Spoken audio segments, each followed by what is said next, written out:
Scorza, Manuel Scorza, el que no era Vargas Llosa. Vargas Llosa quedó todavía hoy, ¿no? Como ubicado en un lugar de preferencia casi exclusiva dentro de la narrativa clásica, digamos, peruana. Pero en su momento, en su juventud, hasta los 60, los 70, mientras transcurría el boom de la literatura latinoamericana,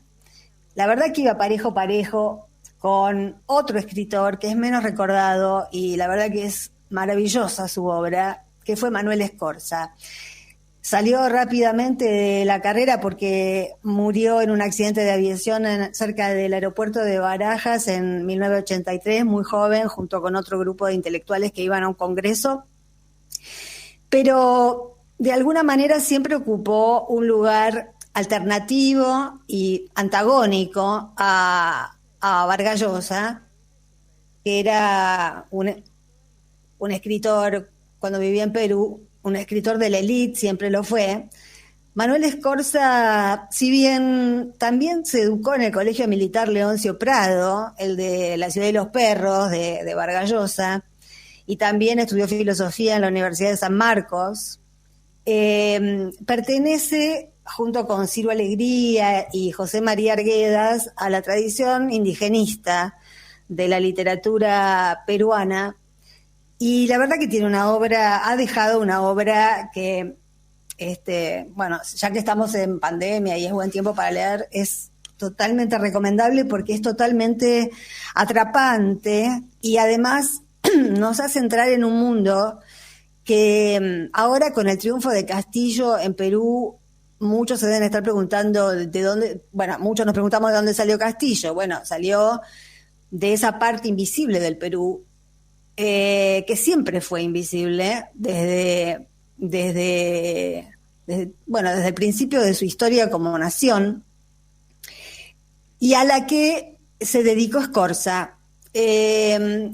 Posiblemente su punto cúlmine, su obra cúlmine, haya sido una sucesión, una saga de novelas que se llama La Guerra Silenciosa, la saga, y que transcurre entre los cholos de las sierras del Cerro de Pasco y su lucha contra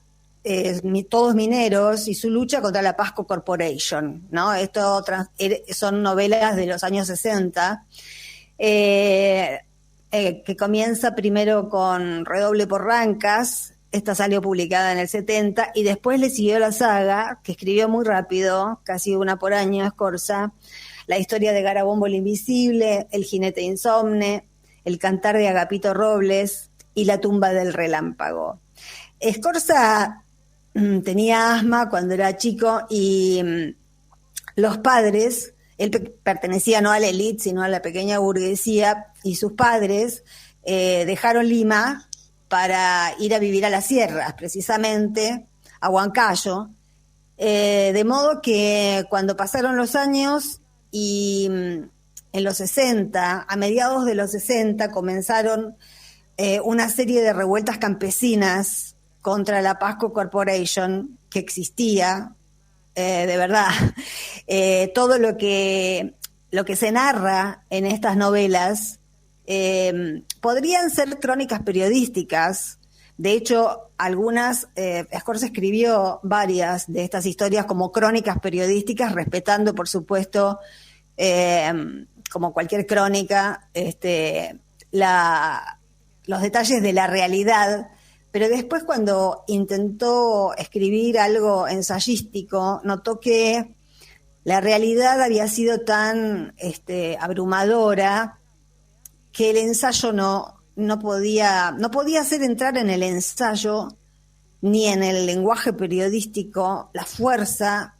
lo mágico, lo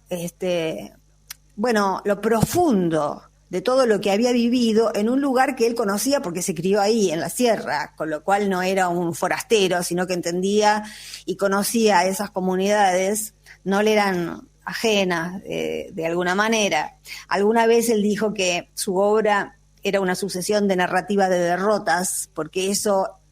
hasta ahora, hasta esta elección, vamos a ver cómo sigue, pero eso es lo que hasta ahora han vivido en el Perú, que es un país particular dentro de América Latina, los pueblos indígenas, los dueños originarios de la tierra, que en Perú tienen una densidad demográfica importante, aunque siempre han estado ausentes de la vida institucional y política de ese país, por algo que Scorza es muy interesante cuando él, bueno, estamos hablando de hace mucho tiempo, ¿no? Pero, porque, bueno, murió en el 83, pero cuando le preguntaban en su momento qué le pasaba al Perú con la corrupción, con los gobiernos fallidos, con todo esto que conocemos como grandes rasgos del Perú, él decía que la oligarquía y la burguesía peruanas se habían condenado a sí mismas a una muerte en vida, al condenar a la esclavitud a la población indígena. Es decir, que ha habido alguna opinión parecida en Brasil. El racismo en los países de América Latina, sobre todo en los que hay, en Brasil con lo afro, en Perú con lo aymara y lo colla, es un racismo que deviene de la esclavitud, de esa impronta de dueño del ingenio, del dueño de la plantación, que todavía perdura en las poblaciones blancas, en la población blanca de Perú. Alguna vez también le preguntaron a Scorza por qué, sobre el realismo mágico, qué pasaba, que los escritores latinoamericanos apelaban a recursos que estaban por fuera del realismo, ¿no? Y todos a su manera, de alguna manera, apelaban al exceso de la realidad, que es el realismo mágico. Y él decía, lo que pasa es que no es que la literatura latinoamericana sea excesiva, lo que es excesivo en América Latina es la historia. Por ejemplo, en Redoble por Rancas hay una historia que encarna un personaje, los nombres de los personajes de Scorza son increíbles. Hay un personaje que se llama Espíritu Félix, que va a pedir un aumento junto con 14 comuneros a la Pasco Corporation y bueno, son asesinados directamente. ¿Venís a pedir aumento? Pelotón de fusilamiento. En realidad, en la novela Redoble por Rancas, el terrateniente los terratenientes y los empresarios dan la respuesta de que los 15 comuneros habían muerto de un infarto colectivo. Eso parece realismo mágico, pero alguna vez después en una entrevista Scorza comentó que ese fallo que está en el Tribunal Superior de Justicia del Cusco, que existe un fallo real, otra que Lofer, donde consta que 15 comuneros habían muerto de un infarto colectivo. Entonces, todo lo que tiene de excesivo el realismo mágico, sobre todo en la literatura de Scorza, lo toma del exceso de nuestras realidades como el continente, como un continente rico, pero el más desigual del mundo. A lo largo de todas estas novelas, él nos permite, a quienes las hemos leído una tras de la otra, porque son realmente atrapantes, porque además él tenía como una especie de premisa, y es un maestro en eso, en contar historias que son profundamente políticas, pero de una manera exclusivamente narrativa, ¿no? Él decía que hablar de política en una novela es como pegar un pistoletazo en el medio de un concierto. Es decir, que rompe todo el encanto, que no se puede usar la narrativa para bajar línea política y que las conclusiones políticas a las que llega el lector tienen que estar dadas por la historia que se cuenta y no porque el autor insista con su propia tendencia política. Pero bueno, para nosotros, para los lectores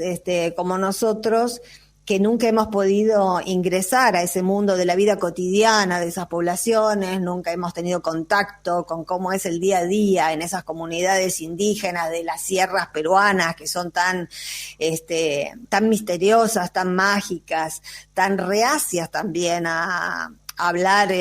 con los blancos, ¿no? Yo comentaba el otro día que también para los encuestadores Perú es un enigma porque los cholos no te dicen lo que piensan, sino que te dicen lo que ellos creen que vos querés escuchar, porque tienen esa distancia con el blanco, porque el blanco es peligroso para ellos, y entonces no es fácil acceder a esas realidades, y en estas 5 novelas uno entra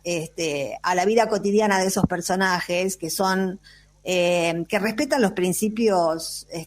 aymaras, ¿no? Son personajes que no mienten, son personajes que no roban, son personajes que se esfuerzan todo el tiempo con el trabajo y que viven sojuzgados por una clase dirigente totalmente corrupta, ¿no? Y en esto él incluye a la figura, hay una figura muy fuerte en sus novelas que es la figura del juez, justamente. El juez es sinónimo de corrupción y de mentira. La verdad que leer a Scorza es algo, yo creo, para un latinoamericano en esta época, es muy recomendable porque vivimos en un continente que no terminamos de entender nosotros. Tal es la escisión entre los pueblos originarios, que no son, nuestro contacto con ellos en general ha sido culturalmente casi como decorativo o anecdótico.